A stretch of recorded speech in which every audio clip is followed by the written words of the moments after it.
"Greg, who the hell got you this old cabinet?" he shouted across the conference room, eyes glinting with arrogance. I sat by the server rack, holding a cup of burnt coffee. He pointed at the rack I'd personally maintained as if it were a joke. The engineers forced polite smiles. I kept my face neutral. The interns, clueless, laughed awkwardly. Someone sighed quietly in the room. I didn't respond, my gaze fixed steadily on the servers. Greg had joined the company 3 weeks ago, calling himself CFO, wearing brown leather shoes with no socks. His words were all about profit flow and optimization strategies. The laser pointer on the board waved in front of me. He said Amanda's nostalgia stack was completely outdated, costing $2,400 a month with no use. The staff chuckled lightly. I felt my blood boil. I didn't speak, didn't move a finger, just sipped coffee slowly. The server lights pulsed like the heartbeat of 10 years of my work. They didn't know that rack was the core of $100,000 per hour transactions. Greg thought he was clearing clutter, but he was unplugging the lifeline. I flipped through 3 documents, 6 versions of workflow instructions. Greg barely looked past the titles, scrolling like it was BuzzFeed. I had spent nights and weekends sourcing parts and building this rack. The scripts were streamlined, protocols tight, no redundant functions. It handled async errors and token conflicts and never rested. I packed the plans into a tote, closed my laptop. Passing Greg's office, he smiled, talking about optimization and clearing junk. I nodded slightly at the air, smiling faintly.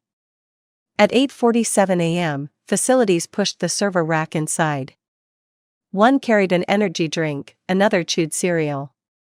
Greg ordered the nostalgia stack unplugged. One by one, the servers powered down, the low hum of fans disappeared. I said nothing, hands in pockets, restraining a tremor.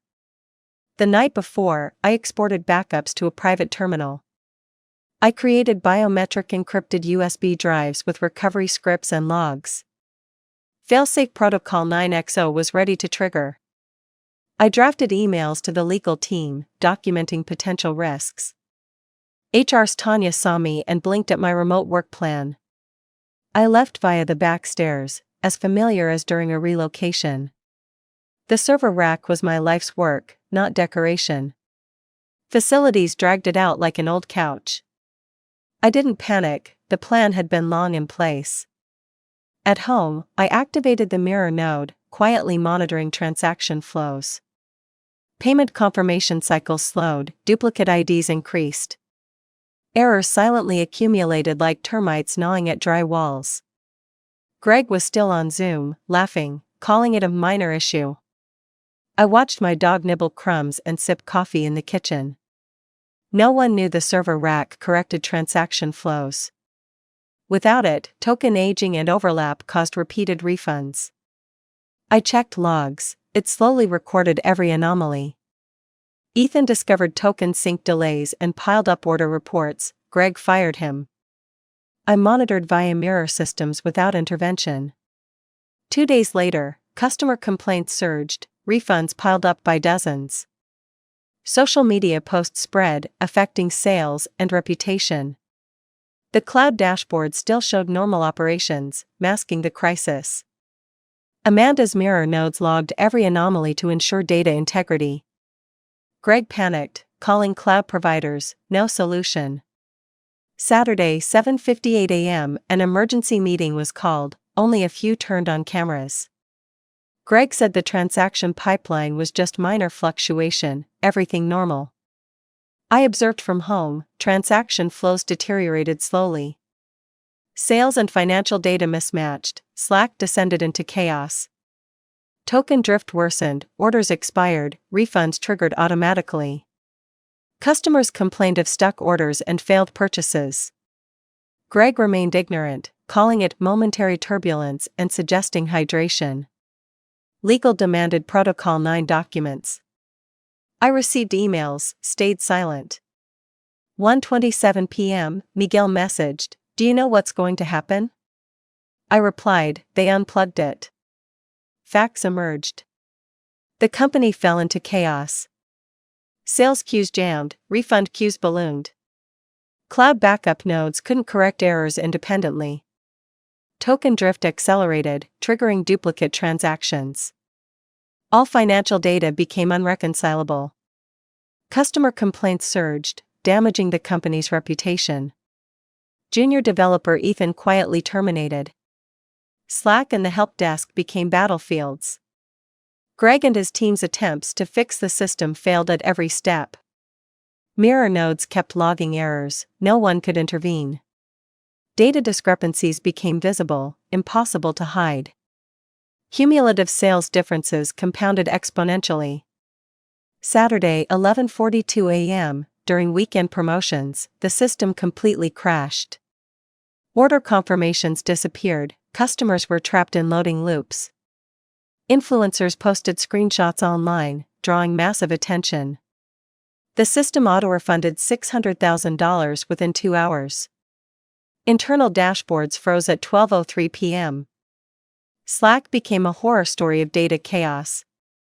Sarah, Ron, finance, and DevOps repeatedly asked about system status. Greg stayed calm, claiming temporary sync issues. I stayed silent, logging everything from home. Automated correction mechanisms revealed his lack of technical knowledge. The legal team traced internal documents, discovering the 3-year-old protocol Echo 9. Internal emails explicitly warned that disabling main nodes would cause token drift. Mirror nodes ran on isolated terminals, continuously monitoring. Greg's plan collapsed irreversibly. Monday, legal presented complete documentation assigning responsibility. Greg's mind broke, he paced alone in the office in broad daylight. Clutching old backup drives, helpless. Crisis PR Rachel contacted me, offering a strategic consulting role. I didn't rush, I finished my morning walk, tea, and dog walk. Then I emailed, 3-month contract, full pay, no oversight. 4 hours later, contract confirmed and effective immediately. Tuesday, 8:01 a.m., I arrived early, sensing a different atmosphere. Employees avoided eye contact, HR watched carefully. Greg's office was empty, desk with leftover protein drinks. Nameplate gone, leaving a blank space. I walked to the server room, unlocked the cage, inhaling metal and memory. Servers sat like a cathedral relighting its lamps. Power on, machines booted slowly, fans humming low. Mirror nodes synced, token drift auto-corrected. Sales and refund queues returned to normal. 5 minutes later, transaction flow smooth as water. 10 minutes, sales engine fully restored. System ran smoothly, precisely under my control. Internal dashboards quietly updated, flagged as a Q3 miracle. Email circulated, Greg's photo photoshopped into a Roomba meme. By noon, Greg's access was revoked, CFO role terminated. Office empty, no Zoom farewell. Later, I sat alone in the server room on a folding chair, sipping warm coffee. Watching validators run quietly. System restored order, no celebration, no applause, just accuracy and calm. I completed a silent revenge. Servers ran like old friends, reminded of their caretaker. Work done, I left without looking back. What he thought was decoration, I knew was detonation.